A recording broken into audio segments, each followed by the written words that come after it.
اکثر خانه ها در این دهی تا چند پیش آباد و پرآدم حالا خالی و ویرانه به نظر می رسد.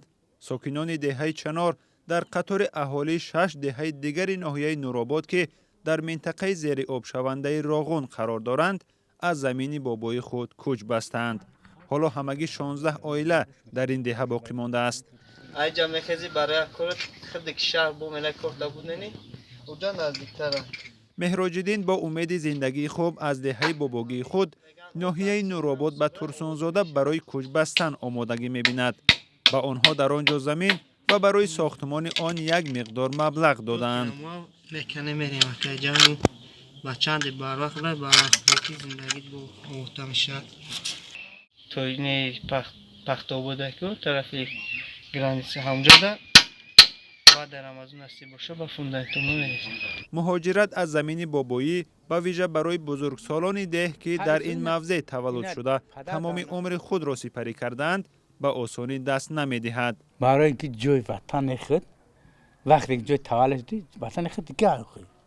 رحیم جان حق نظر را به فرق از اکثر همسایه‌هایش که چند سال باز در شهر ترسانزاده و دنغره زندگی دارند هنوز جای کوچ نبسته است.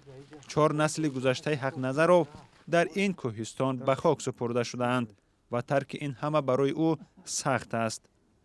قشلاق خوجگی داریم، آبی تازه داریم، همه بهترین آبی تازه که آبی به یگان مبلغ به هیچه تگی که میبیا مال گاو داریم که پشت داریم تماشا که منظره زیبایی جاره هیچ وقت یا فراموش نمیکنیم یگان وقت ما فراموش نمیکنیم. یک خیلی دولتی که در کورس چون میکنیم ما با محنت اولای کافی دست خط خونه کردیم یا ما بعد به خونه ما رنگ بهشته یک چیکار کنیم. برای انجام طرح نیروگاه راغون حدود 42,000 نفر یا بیش از 7,000 عائله باید از محل ساختمان و آبانبار آن به مناطق دیگر تاجیکستان کوچ داده شوند.